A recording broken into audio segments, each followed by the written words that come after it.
આપણો ટૉપિક છે આવર્ત કોષ્ટક અને ઇલેક્ટ્રોન રચના વિશેનો.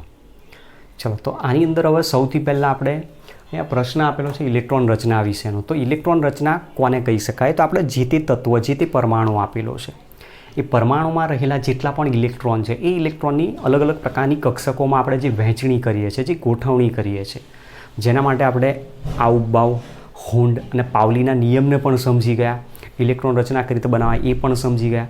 તો એમાં કક્ષકોની અંદર SPDFG કક્ષકો મળે છે. એ કક્ષકોમાં આપણે ઇલેક્ટ્રોનની ગોઠવણી કરીએ છીએ અને એ ગોઠવણી, એ વહેંચણી, એને જ આપણે નામ શું આપીએ છીએ? ઇલેક્ટ્રોન રચના તરીકે દર્શાવીએ છીએ. હવે જે ઇલેક્ટ્રોન રચના આપણે આવે છે એ પોઈન્ટ ઉપરથી આપણે કેટલાક શોર્ટ ક્વેશ્ચન MCQના પ્રશ્નો અહીંયા સમજવાના છે, જેમાં આવર્તમાં ઇલેક્ટ્રોન રચના પરથી પોઈન્ટ સમજવાના છે અને સમૂહમાં ઇલેક્ટ્રોન રચના ઉપરથી પણ પોઈન્ટ સમજવાના છે. ચલો, તો સૌથી પહેલાં આપણે આની અંદર સમજવાનો પ્રયત્ન કરીએ આવર્તમાં ઇલેક્ટ્રોન રચના. તો પહેલો પોઈન્ટ છે આમાં આવર્તમાં ઇલેક્ટ્રોન રચના, જેના માટે આપણે શબ્દ વાપરીએ છીએ. હવે અહીંયા ધ્યાન રાખજો, આવર્તમાં ઇલેક્ટ્રોન રચના શબ્દ ભલે લખેલો છે પણ અહીંયા કોઈ ઇલેક્ટ્રોન રચના આપણે આવર્ત માટે નથી બતાવવાની. ઇલેક્ટ્રોન રચનાઓ હંમેશા સમૂહો માટે આપણે તારવવાની હોય છે કે સામાન્ય ઇલેક્ટ્રોન રચના શું હોઈ શકે છે. તો આપણે અહીંયા શું કરવાનું છે? આવર્ત પરથી પ્રશ્નને સમજવાનો છે કે જે આવર્ત આપેલા છે એમાં આવર્તમાં આપણને શું સમજાવે છે. આવર્ત કોષ્ટકની અંદર જે ઇલેક્ટ્રોન રચના બનાવવા માટે આપણે જે તત્વોની ગોઠવણી કરી છે, બધી ગોઠવણી કઈ રીતે છે, તો કયા આવર્તમાં કેટલા તત્વો આવી શકે છે એના વિશેની માહિતી આપણને આવર્તમાં ઇલેક્ટ્રોન રચના સમજાવે છે. જેના માટે તમારી બુકની અંદર જે પેજ નંબર 76 આપેલું છે એ પેજ નંબર 76ને તમારે તમારી સામે રાખીને વસ્તુ સમજવાની છે કે આમાં શું કહેવા માગે છે. તો આપણી પાસે જે આવર્ત છે એ 7 આવર્ત દર્શાવેલા છે અને એ જે 7 આવર્ત છે એ 7 આવર્તમાં રહેલો આવર્ત ક્રમ જે છે જેને આપણે મુખ્ય ક્વોન્ટમાંક n કહીએ છીએ અને એ મુખ્ય ક્વોન્ટમાંક nના મૂલ્ય ઉપરથી તમે નક્કી કરી શકો છો કે કયા આવર્તમાં કેટલા તત્વો આવેલા હોવા જોઈએ છે. જે મુખ્ય ક્વોન્ટમાંક nને આપણે અલગ અલગ પ્રકારની કોષ તરીકે KLMN તરીકે દર્શાવેલો છે. તો આપણી પાસે અહીંયા અલગ અલગ પ્રકારના 7 આવર્ત આપેલા છે, એને સમજો. પહેલાં તો સૌથી પહેલાં જે આવર્ત ક્રમ આપેલો છે, આવર્ત ક્રમ જેમાં આપણે એને n તરીકે દર્શાવીશું. તો આવર્ત ક્રમ છે 1, 2, 3, 4, 5, 6 અને 7. આ જે nની વેલ્યુ આપેલી છે એ n શું બતાવે છે? કોષ બતાવે છે. હવે એ કોષ કઈ હોઈ શકે?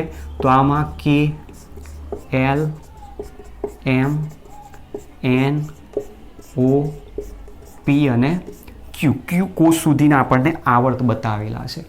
હવે આ જે આવર્ત આપેલા છે એ આવર્તની અંદર ક્યાં કેટલા તત્વો હોય છે એ કઈ રીતે શોધી શકાય? તો આવર્તમાં અંદર કઈ કક્ષક આપેલી છે અથવા કઈ કોષ આપેલી છે, એ કોષમાં કેટલી કક્ષકો હશે, એ કક્ષકોની સંખ્યા કરતાં બમણી સંખ્યામાં હંમેશા તત્વો હાજર હોય. અથવા તો બીજા નંબરમાં કહી શકીએ કે જેટલા ઇલેક્ટ્રોન એ કોષમાં ભરાતા હોય એટલા તત્વોની સંખ્યા હોઈ શકે છે. તો આની અંદર આપણી પાસે આ આવર્ત ક્રમ આપેલો છે. એ આવર્ત ક્રમની સાથે સાથે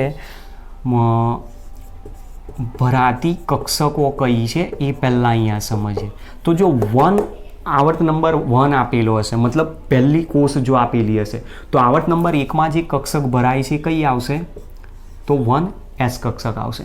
આવર્ત નંબર 2માં આવશે તો 2s અને 2p. આવર્ત નંબર 3 હશે તો 3s, 3p. આવર્ત નંબર 4 હશે તો 3d, 4s અને 4p. આવર્ત નંબર 5 હશે તો 4d, 5s, 5p કક્ષક હશે. આવર્ત નંબર 6 હશે તો 4f, 5d, 6s, 6p કક્ષકો હાજર હશે. અને જો 7મો આવર્ત હશે તો 5f, 6d, 7s અને 7p પ્રકારની કક્ષકો ત્યાં ભરાશે. તો તમારે આ વસ્તુ પહેલી ધ્યાન રાખવાની છે.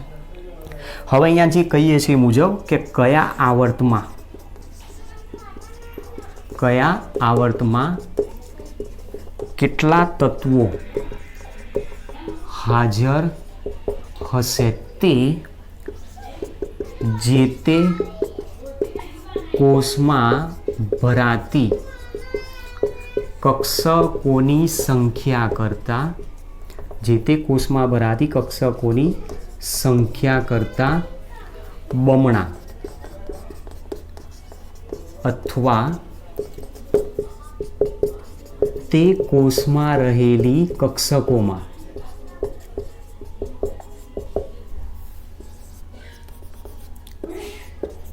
ભરાતા કુલ ઇલેક્ટ્રોનની સંખ્યા જેટલા હોય. આ વસ્તુ તમારે ધ્યાન રાખવાની છે કે કોઈ પણ આવર્ત આપેલો હોય તે આવર્તમાં કેટલા તત્વો હાજર હશે એ આપણને સમજાશે. તો આના ઉપરથી સમજવાનો પ્રયત્ન કરજો. આપણી પાસે આવર્ત નંબર 1 છે. આવર્ત નંબર 1ની અંદર માત્ર હાઇડ્રોજન અને હિલિયમ 2 છે. હાઇડ્રોજનની ઇલેક્ટ્રોન રચના 1s1, હિલિયમની ઇલેક્ટ્રોન રચના 1s2. તો હવે તમે જુઓ ત્યાં કઈ કક્ષક આવી હાઇડ્રોજન અને હિલિયમ બંનેમાં? S1s કક્ષક જ આવી. 1s કક્ષક એટલે એક જ કક્ષક થઈ. તો અહીંયા શું કહે છે? કોષમાં ભરાતી કક્ષકોની સંખ્યા કરતાં બમણા તત્વો હોય. તો મતલબ આની અંદર એક જ કક્ષક છે તો બમણા કરી દો તો કેટલા તત્વો થવા જોઈએ? 2. અથવા બીજા નંબરમાં શું કીધું? કોષમાં રહેલા કક્ષકોમાં ભરાતા કુલ ઇલેક્ટ્રોનની સંખ્યા. તો આ જે કક્ષક છે એમાં ભરાતા કુલ ઇલેક્ટ્રોનની સંખ્યા, કુલ ઇલેક્ટ્રોનની સંખ્યા અથવા કુલ તત્વોની સંખ્યા પણ આના ઉપરથી કહી શકીએ છીએ. તો જુઓ 1s કક્ષક આપેલી હોય તો 1s કક્ષકમાં તો કેટલા ઇલેક્ટ્રોન રહી શકશે? 2 જ ઇલેક્ટ્રોન. તો મતલબ ત્યાં પહેલા આવર્તમાં કેટલા તત્વો થવા જોઈએ? 2 તત્વો, હાઇડ્રોજન અને હિલિયમ 2. ચલો ત્યાર પછી આની અંદર જુઓ અહીંયા S અને P કક્ષક છે. S એટલે એક જ કક્ષક છે અને P કેટલી કક્ષક? 3. તો ટોટલ કેટલી થઈ? 4. 4 કક્ષક છે તો બમણી કેટલી થઈ જાય? 8. Sમાં કેટલા ઇલેક્ટ્રોન રહી શકે? 2. Pમાં કેટલા ઇલેક્ટ્રોન રહી શકશે વધુ? 6. તો ટોટલ ઇલેક્ટ્રોન કેટલા થયા? 8. તો મતલબ બીજા આવર્તમાં તત્વોની સંખ્યા કેટલી થવી જોઈએ? 8 થવી જોઈએ. ત્યાર પછી ત્રીજો આવર્ત જે આપેલો છે, હવે ધ્યાનથી સમજજો. આની અંદર આપણી પાસે 1s એટલે પહેલો જે આવર્ત આપેલો છે, આવર્ત નંબર 1 આપ્યો, એમાં હાઇડ્રોજનથી અને હિલિયમ 2 જ છે. આ બાજુ હાઇડ્રોજન, પેલી બાજુ હિલિયમ છે. ત્યાર પછી તમે બીજો આવર્ત જ્યારે લેશો તો બીજા આવર્તની અંદર લિથિયમથી શરૂ કરશો અને આ બાજુ નિયોન આવર્ત પૂરો થઈ જશે. હવે જ્યારે તમે ત્રીજો આવર્ત લેશો તો ત્રીજા આવર્તની શરૂઆત ક્યાંથી થશે? તો સોડિયમથી શરૂઆત થશે. સોડિયમથી શરૂઆત થશે અને આર્ગોને પૂર્ણ થાય. તો તમે ઇલેક્ટ્રોન રચના જ્યારે જોશો ત્યારે પરમાણુ ક્રમાંક તમે 30 સુધી ઇલેક્ટ્રોન રચના ભણી ગયા, 20 સુધી ડી કક્ષક આવતી નથી. તો મતલબ ત્યાં કક્ષકો કઈ આવશે? S અને P જ આવશે. 20થી ઉપર જાય 21 ત્યારે 3D કક્ષકની શરૂઆત થાય છે એવું આપણે ભણ્યા. તો મતલબ અહીંયા તો પરમાણુ ક્રમાંક 18 છે તો 18 પરમાણુ ક્રમાંક હોય તો ત્યાં મતલબ ડી કક્ષક આવશે નહીં. તો હવે આમાં 3s અને 3p કક્ષક ભરાશે. તો 3s અને 3p કક્ષક ભરાય તો Sમાં 2 ઇલેક્ટ્રોન રહી શકે, Pમાં 6 ઇલેક્ટ્રોન રહી શકે. તો અહીંયા તત્વો કેટલા મળી શકે? ટોટલ 8. તો તમે સોડિયમથી શરૂ કરીને આર્ગોન સુધી જશો એટલે ટોટલ 8 તત્વો ત્યાં તમને મળી શકે છે. ચલો ત્યાર પછી પરમાણુ ક્રમાંક 19માં તમે આવશો, પોટેશિયમ. પરમાણુ ક્રમાંક 20 કેલ્શિયમ. પછી પરમાણુ ક્રમાંક 21 આવે એટલે 3D કક્ષકની ત્યાં શરૂઆત થઈ જાય. તો તમારે ધ્યાન રાખવાનું આવર્ત નંબર 4માં 3D કક્ષકની શરૂઆત થાય છે. તો એ દરમિયાન અહીંયા કીધું એ મુજબ કે જે તે તત્વોની સંખ્યા કોના ઉપર આધારિત? કેટલી કક્ષકો ભરાય એની બમણી સંખ્યા જેટલી અથવા કેટલા ઇલેક્ટ્રોન કુલ ગોઠવાય છે એની સંખ્યા જેટલી. તો આપણે અહીંયા કીધું કે અહીંયા S કક્ષક હતી, અહીંયા P કક્ષક, તો 1 S કક્ષક 3 P કક્ષક, તો ટોટલ 4 4 દુના 8 ઇલેક્ટ્રોન સમાઈ શકે છે. તો 8 કક્ષકો એની અંદર 8 તત્વો હોવા જોઈએ. આવર્ત નંબર 4 કે છે, આવર્ત નંબર 4માં ડી કક્ષક પણ ભરાય છે, S કક્ષક પણ ભરાય છે અને P કક્ષક પણ ભરાતી હોય. તો શરૂઆત ક્યાંથી કરવાની છે આપણે? આવર્ત નંબર 4ની અંદર આર્ગોન પછી પોટેશિયમથી. તો પોટેશિયમની ઇલેક્ટ્રોન રચના શું લખે છે? Argon core 3s1. પછી કેલ્શિયમની ઇલેક્ટ્રોન4s1. કેલ્શિયમની ઇલેક્ટ્રોન રચના આર્ગોન કોર 4s2 લખીએ. પછી જેવો સ્કેન્ડિયમ આવ્યો 3d1 4s2. પછી તમે જેમ જેમ આગળ જશો એમ છેક આગળ ક્રિપ્ટોન સુધી જાઓ. આર્ગોન પછી આવશે ત્યાં ક્રિપ્ટોન. તો મતલબ અહીંયા જે તત્વ આવશે એ તત્વ કયું આવશે? સોડિયમ પછી પોટેશિયમ અને પોટેશિયમ પછી HeNeAr અને Kr એટલે ક્રિપ્ટોન આવશે. ક્રિપ્ટોન તરફ જશો તમે એટલે ત્યાં ઇલેક્ટ્રોન શું આવશે? Argon core 3d10 4s2 4p6 electron રચના એની આવશે, જેના પરથી તમે એની ઇલેક્ટ્રોન રચના દર્શાવી શકો છો. તો મતલબ અહીંયા તમે જુઓ ડી કક્ષકો, ડી કક્ષક કેટલી ટોટલ 5, એસ કક્ષક 1 અને પીની 3 કક્ષકો, 5 1 6, 6 ને 3 9 થઈ.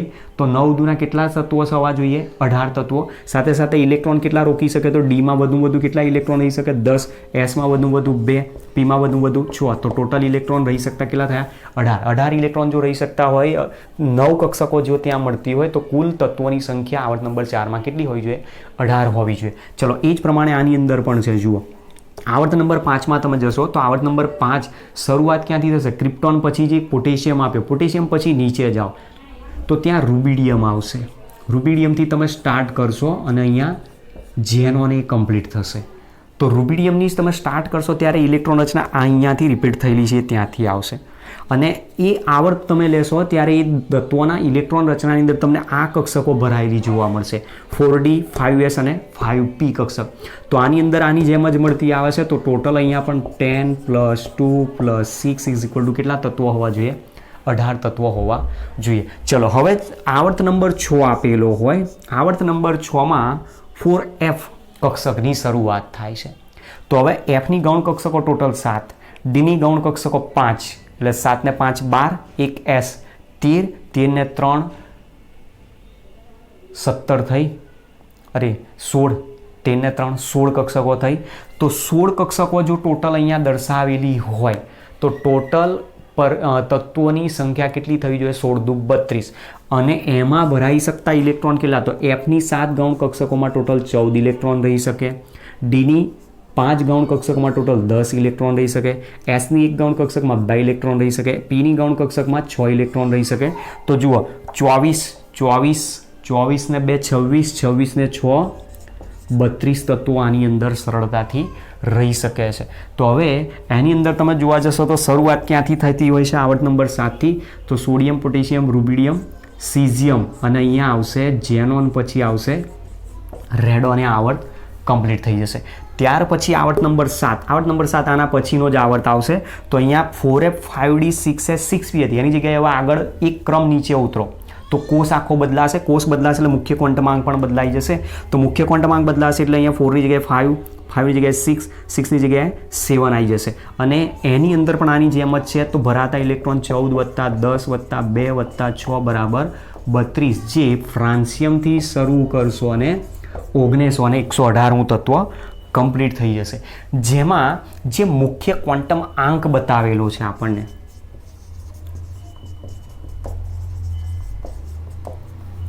મુખ્ય ક્વોન્ટમાંક, બરોબર, જેને આપણે n તરીકે બતાવે, એ શું બતાવે છે? તો આવર્તમાં જે તત્વોની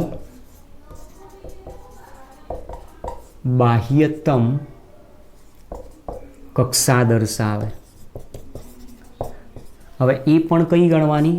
તો જેનો n વધુ હોય એ એની બાહ્યતમ કક્ષા તરીકે આપણે ઓળખી શકીએ છીએ. હવે તમને જ્યારે ઇલેક્ટ્રોન રચના આપેલી હોય અને પૂછવામાં આવે કે કયા આવર્તનું તત્વ છે, દાખલા તરીકે સ્કેન્ડિયમ જ છે, તો સ્કેન્ડિયમની ઇલેક્ટ્રોન રચના આપણે શું લખી? Argon core 3d 1 4s2.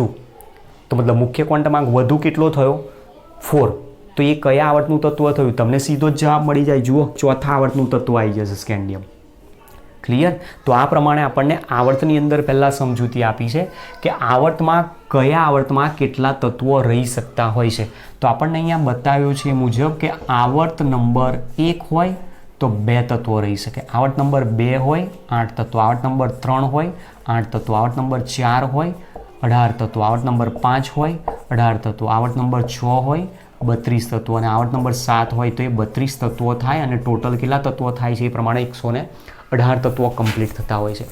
તો જ્યારે પણ તમે ઇલેક્ટ્રોન રચના બનાવો ત્યારે તમને જો કોઈ એક પરમાણુની ઇલેક્ટ્રોન રચના અથવા કોઈ એક પરમાણુનો પરમાણુ ક્રમાંક પણ જો યાદ હોય તો એ પરમાણુ ક્રમાંકની અંદર તમે આ રીતે આગળ ને આગળ એડ કરતા જાઓ ને એટલે ઓટોમેટિક તમને એની ઇલેક્ટ્રોન રચના એ કયા સમૂહનું તત્વ છે એ પણ તમને સરળતાથી બતાવી શકે છે.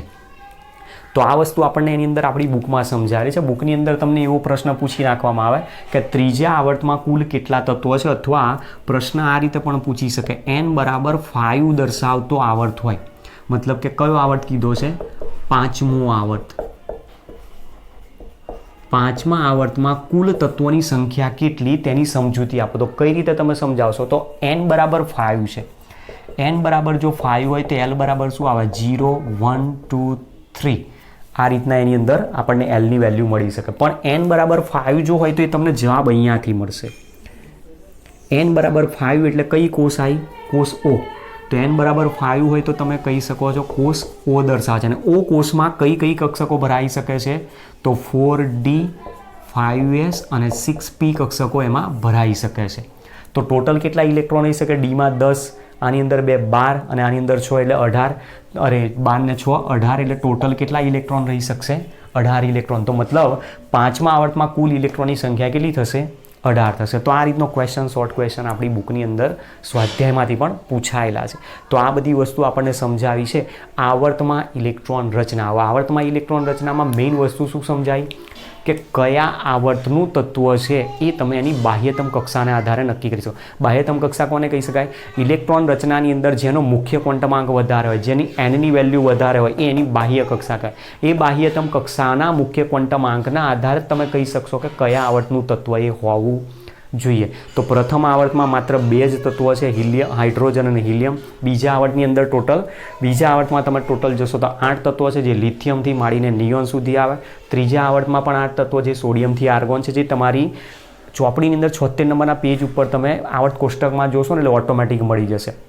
સાથે સાથે આપણી પાસે અહીંયા આવર્ત નંબર 6 અને 7 જે આપેલા છે, તમારી બુકની અંદર તમે જોશો તો 6 અને 7મા આવર્તની અંદર 57 નંબર અને 89 નંબર આ રીતે ફૂંદડી મારેલી હશે. ત્યાર પછી અહીંયા 72 હશે ને અહીંયા 103 104 આપેલો હશે ડાયરેક્ટ. મતલબ આ વચ્ચે અહીંયા ગેપ આપેલી છે. વચ્ચે જે ગેપ આપી એ શું છે? F કક્ષક ભરાય છે. અને F કક્ષક ભરાતી હોવાથી જે F વિભાગના તત્વો તરીકે ઓળખાય. એમાં છઠ્ઠા આવર્તનો જે તત્વ આપેલો છે 4Fમાં, એ છઠ્ઠા આવર્તની અંદર રહેલા જેમાં F કક્ષક ભરાય છે એને આંતર સંક્રાંતિ તત્વો તરીકે નામ આપેલું છે. જે આંતર સંક્રાંતિ તત્વોમાં આવર્ત નંબર 6માં આંતર સંક્રાંતિ તત્વો જે આપેલા છે એને લેન્થેનાઇડ તત્વો કહેવાય છે. અને એ લેન્થેનાઇડ તત્વોની જે 14 આખા આડા આવર્તમાં તત્વોની ગોઠવણી આપી છે એને લેન્થેનાઇડ સિરીઝ તરીકે ઓળખવામાં આવે છે. ત્યાર પછી તમે એની નીચેનો આવર્ત જે જોશો એ આવર્તની અંદર 89 પછીનો ભાગ આખા 14 તત્વો ખાલી હશે. બરાબર છે?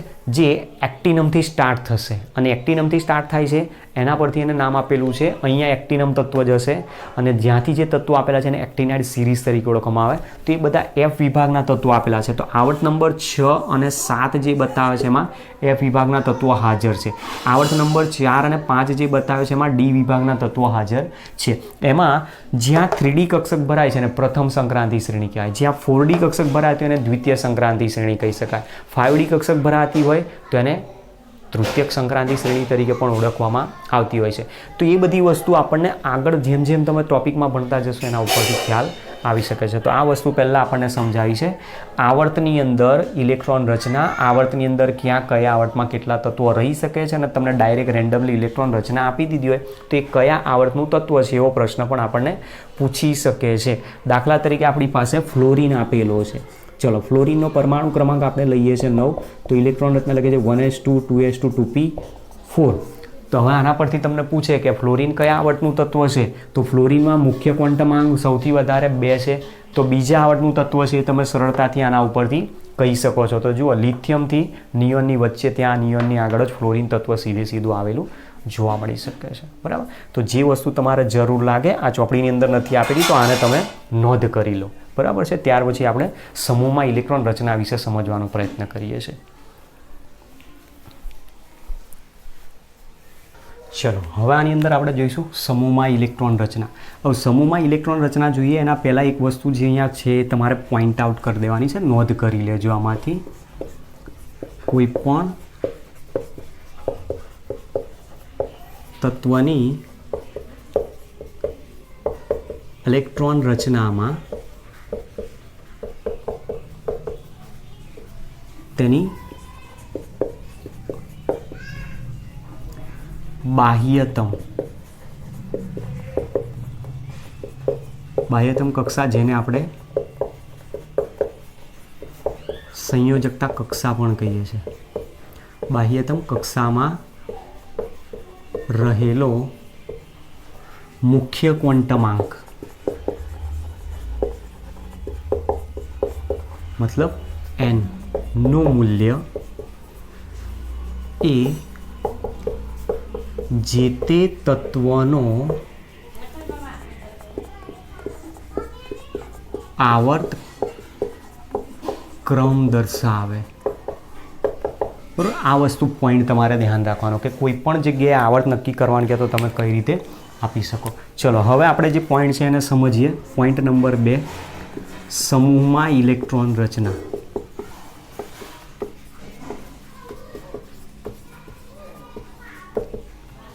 હવે સમૂહમાં જે ઇલેક્ટ્રોન રચના આપેલી છે, સમૂહમાં ઇલેક્ટ્રોન રચનાના આધારે આપણે શું નક્કી કરી શકીએ?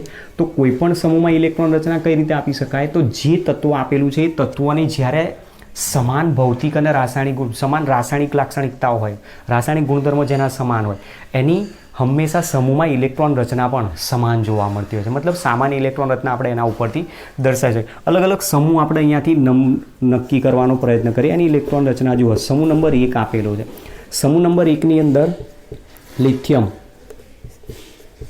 સોડિયમ, પોટેશિયમ, રૂબિડિયમ, સીઝિયમ અને ફ્રાન્સિયમ આવા અલગ અલગ તત્વો આપેલા છે, જેનો તમને પરમાણુ ક્રમાંક પણ ખબર હોય અમુકના, તો તમે સરળતાથી નક્કી કરી શકો છો. લિથિયમની પહેલાં અહીંયા કોણ આવતો હોય છે? ઉપર હાઇડ્રોજન. હવે આપણો જે ક્રમ છે 2, 8, 8, 18, 18, 32, 32 તમે આ રીતે એડ કરી દેવાના. તો જુઓ, લિથિયમનો પરમાણુ ક્રમાંક 3 છે, સોડિયમનો પરમાણુ ક્રમાંક 11, તો મતલબ તમે આમાં કેટલા એડ કર્યા? 8 એડ કર્યા. લિથિયમમાં તમે 8 ઉમેરશો એટલે સીધું જ સોડિયમ મળે.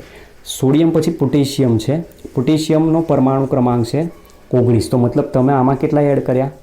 18 એડ કર્યા. હવે જે 19 છે એ 19માં તમે 8 તો એડ કરી દો. હવે કેટલા ઉમેરી દો? 18, 18 36 ને 37, તો રૂબિડિયમનો પરમાણુ ક્રમાંક થશે 37. ફરી પાછા 37માં 18 એડ કરી દો, તો 7 દુ 14, 15 5, વધી પડી 1, 6 ને 1 7, 3 દુ 6 ને 1 7, 7 દુ 14 ને 15 5, વધી પડી 1, 3 દુ 6 ને 1 7, મતલબ અહીંયા આવશે 75. તો 75 જે આપેલો છે સીઝિયમનો પરમાણુ ક્રમાંક થઈ શકે. પછી એની અંદર તમારે કેટલા ઉમેરવાના છે? તો મતલબ તમે અહીંયા પોટેશિયમની અંદર 19માં તમે 18 ઉમેર એટલે 37 આવ્યો. ફરી પાછા તમે આની અંદર 38 ક્યાં મૂકી દીધા છે? 19માં તમે 18 એડ કરે એટલે 37 આવ્યો પરમાણુ ક્રમાંક. 37 પરમાણુ ક્રમાંક આવ્યો તો તમે આની અંદર કેટલા એડ કરવાના? બીજા 18 ઉમેરો. 18 ઉમેરશો એટલે 7 દુ 14, 15 5, 14 ને 15 5, વધી પડી 1, 3 ને 1 4, 4 ને 1 5, એટલે કેટલા થશે? સીઝિયમનો પરમાણુ ક્રમાંક 55 થશે. ત્યાર પછી તમે આની અંદર તમે 18 એડ કરી દીધા. હવે આમાં તમે 18 એડ કર્યા એટલે સીધો 55 મળ્યો. હવે શું કરો? આની અંદર 32 ઉમેરી દો. આમાં 32 એડ કરી દો. 55માં 32 એડ કરશો, 5 ને 2 7, 5 ને 3 8, એટલે 87 ફ્રાન્સિયમનો પરમાણુ ક્રમાંક તમને મળશે.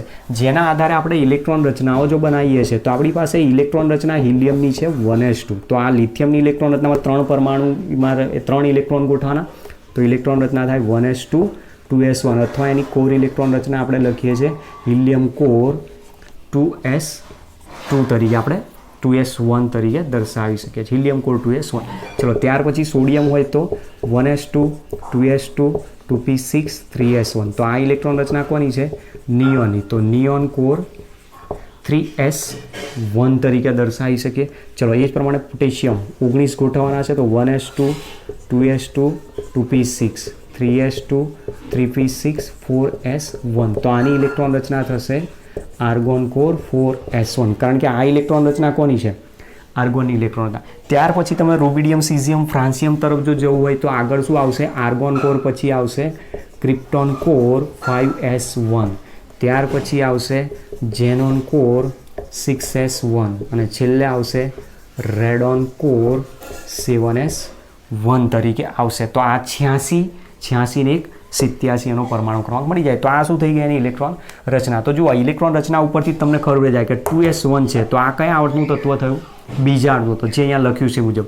3s1 ત્રીજા અણુનું તત્વ, 4s1 ચોથા અણુનું તત્વ, 5s1 પાંચમા અણુનું તત્વ, 6s1 છઠ્ઠા અણુનું તત્વ અને ફ્રાન્સિયમ 7s1 છે તો સાતમા આવર્તનું તત્વ આપણને દર્શાવે કે જેની અંદર તમે જોઈ શકો છો બાહ્યતમ કક્ષાની અંદર ઇલેક્ટ્રોન રચના કક્ષકમાં જે ઇલેક્ટ્રોન ભરાય છે એ સમાન છે.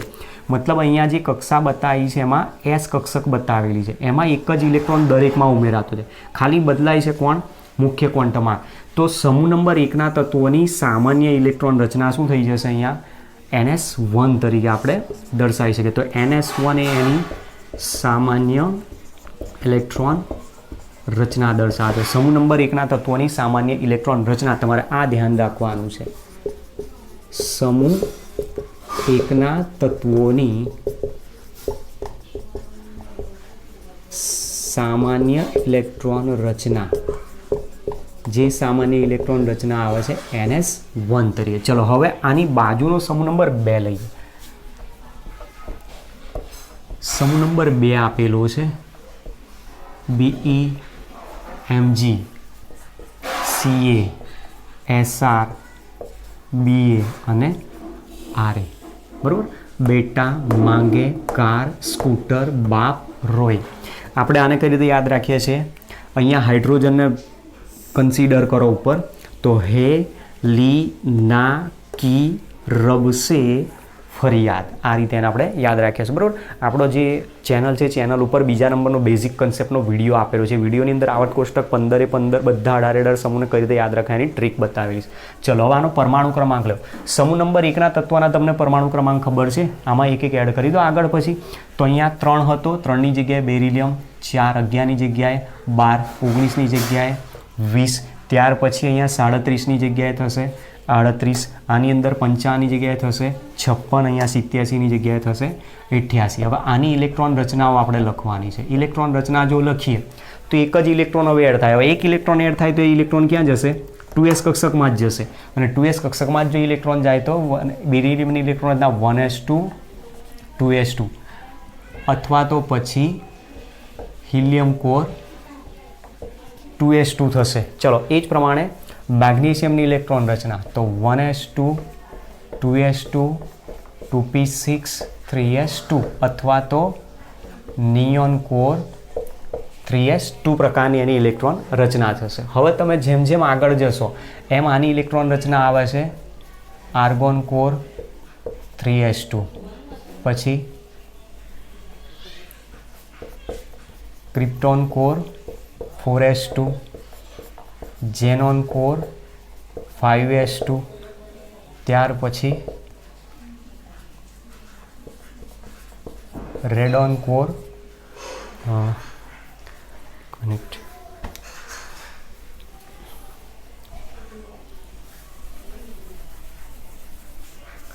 કેલ્શિયમની ઇલેક્ટ્રોન રચના થશે નિયોન, પછી આર્ગોન કોર 4s2, ત્યાર પછી સ્ટ્રોન્શિયમમાં આવશે આર્ગોન પછી ક્રિપ્ટોન કોર 5s2, ત્યાર પછી બેરિયમ, ક્રિપ્ટોન પછી ઝેનોન કોર 6s2 અને ત્યાર પછી આવશે આની રેડોન કોર 7s2 પ્રકારની ઇલેક્ટ્રોન રચના થાય. તો જો આના પરથી પણ તમને અંદાજ આવી શકે. આ સમૂહ નંબર આવર્ત નંબર 2 બતાવે, આવર્ત નંબર 3, આવર્ત નંબર 4, આવર્ત નંબર 5, આવર્ત નંબર 6, આવર્ત નંબર 7, જેમાં મુખ્ય ક્વોન્ટમ આંકની વેલ્યુ ખાલી nની બદલાય છે, જેમાં nની વેલ્યુની સાથે sમાં ખાલી કેટલા ઇલેક્ટ્રોન રહ્યા? 2. તો એ શું બતાવે છે? સમૂહ નંબર 1ના તત્વોની સામાન્ય ઇલેક્ટ્રોન રચના NS1 છે, તો સમૂહ નંબર 2ના તત્વોની સામાન્ય ઇલેક્ટ્રોન રચના શું થાય? NS2 તરીકે આપણે દર્શાવી શકીએ. ચલો બીજો સમૂહ લઈએ હવે આગળ. આપણી પાસે જે લાસ્ટ સમૂહ છે એના ઉપયોગ કરવાનો પ્રયત્ન કરીએ. છેલ્લો સમૂહ જે આપેલો છે જેને આપણે સમૂહ નંબર 18 તરીકે બતાવીએ. સમૂહ number 18માં HE NE AR KR XE RN અને 19 બતાવીએ છીએ, જેનો પરમાણુ ક્રમાંક 2 10 18 36, 54, 86 અને 118 છે. જો ખાલી આ પણ તમને યાદ હોય તો એની આગળના બધાના સમૂહના તમને આ પરમાણુ ક્રમાંક પણ મળી શકે. ચલો પરમાણુ ક્રમાંકના આધારે ઇલેક્ટ્રોન રચના લખીએ છીએ તો આની 1s2, આની આવે છે 1s2, 2s2, 2p6. તો આ હિલિયમ કોર બતાવે છે તેની ઇલેક્ટ્રોન રચના લઈ લો. Helium core 2s2, 2p6. ત્યાર પછી આર્ગોન માટે ઇલેક્ટ્રોન રચના 1s2, 2s2, 2p6, 3s2, 3p6. તો કોર ઇલેક્ટ્રોન રચના આવશે આર્ગોન કોર 3s2, 3p6. પછી તમે જેમ જેમ આગળ જશો એમ આની અંદર ઇલેક્ટ્રોન રચના આવશે આર્ગોન, પછી આર્ગોન અહીંયા નિયોન કોર, પછી અહીંયા આવશે આર્ગોન કોર 4s2, 4p6. ચલો પછી ઝેનોનમાં એ જ પ્રમાણે ઇલેક્ટ્રોન રચના આવશે ક્રિપ્ટોન કોર 5s2, 5p6. ત્યાર પછી રેડોનમાં ઇલેક્ટ્રોન રચના આવશે ઝેનોન કોર 6s2, 6p6. અને ઓર્ગેનિઝોનમાં ઇલેક્ટ્રોન રચના લખીએ છીએ રેડોન કોર 7s2, 7p6. તો આની ઇલેક્ટ્રોન રચના આપણે લાસ્ટ લેક્ચરની અંદર બતાવી છે, જેની અંદર તમે જુઓ હિલિયમ એકલી ઇલેક્ટ્રોન રચના અપવાદરૂપ છે, પણ એની કક્ષક સંપૂર્ણ ભરાઈ ગયેલી હોવાથી ઇલેક્ટ્રોન મેળવે ને ઇલેક્ટ્રોન ગુમાવે એટલા માટે નિષ્ક્રિય છે. જ્યારે બાકીના બધા તત્વોમાં તમે જુઓ sp બધામાં ખાલી મુખ્ય ક્વોન્ટમ આંક બદલાય છે. તો કક્ષા કઈ છે? ns અને np, જેમાં sમાં 2, પીમાં 6 ઇલેક્ટ્રોન બતાવે છે. જેના આધારે કહી શકો સમૂહ નંબર 18ના તત્વોની સામાન્ય ઇલેક્ટ્રોન રચના ns2np6 પ્રકારે આપણે દર્શાવી શકીએ. તો આ એની બાહ્યતમ કક્ષાની ઇલેક્ટ્રોન રચના બતાવી છે. હવે માની લો કે આની જગ્યાએ મારે કોઈક બીજો સમૂહ પણ હજુ ગણવો છે.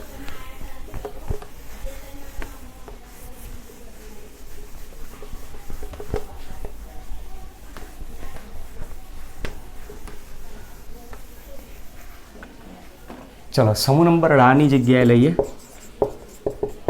સમૂહ નંબર 17. સમૂહ નંબર 17માં કોણ છે? તો F, Cl, Br, I, At અને ટેનેસિન. જેની અંદર તમે જુઓ હવે મારે આ સમૂહ નંબર 18નો પરમાણુ ક્રમાંક મને ખબર છે, સમૂહ નંબર 17ના જોઈએ તો એ આગળનો જ તત્વ છે. નિયોનની આગળ કોણ આવે છે? ફ્લોરિન. તો એક ઇલેક્ટ્રોન ઓછા કરી નાખો તો 9, 17, 36ની જગ્યાએ 35, 54ની જગ્યાએ 53, 86ની જગ્યાએ 85 અને 118ની જગ્યાએ 117. તો તમે આની અંદર જુઓ કેટલા ઇલેક્ટ્રોન કેટલા તમે એડ કર્યા? 8. આમાં કેટલા ઉમેર્યા? 18. આમાં કેટલા ઉમેર્યા? 18. આની અંદર કેટલા ઉમેર્યા? 32. આમાં કેટલા ઉમેર્યા?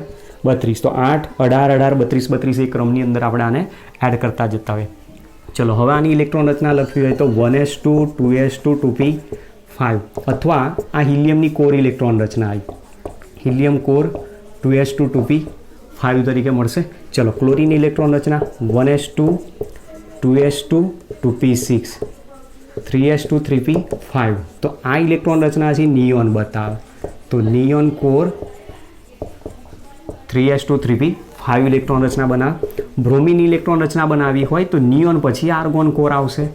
તો argon core 3s2, 4s2, 4p5. ત્યાર પછી krypton core 5s2, 5p5.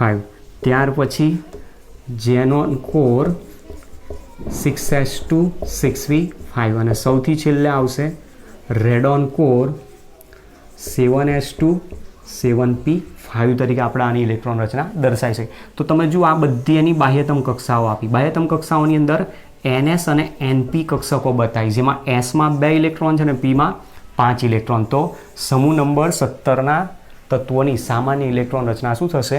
ns2np5 થશે. તો એ પ્રમાણે તમને અહીંયા બતાવેલું છે કે સમૂહ નંબર 1 અને સમૂહ નંબર 2 જે આપણને આપેલા એ s વિભાગના તત્વો છે, એટલે s કક્ષકો ત્યાં ભરાય છે. સમૂહ નંબર 13 થી જે 18 આપે એમાં છેલ્લો દાખલ થતો ઇલેક્ટ્રોન કઈ કક્ષકમાં જાય છે? p કક્ષકમાં. તો એ p વિભાગના તત્વો આપેલા, એ p વિભાગના તત્વોની અંદર આપણને સામાન્ય ઇલેક્ટ્રોન રચના કોઈ પણ સમૂહની જો આ રીતે પૂછે તો આપણે લખી શકીએ. જે આગળ જતાં આપણે કઈ રીતે આવે છે એને સમજવાનો પણ પ્રયત્ન કરીશું. તો આ પોઈન્ટ આજનો આપણો આપેલો છે.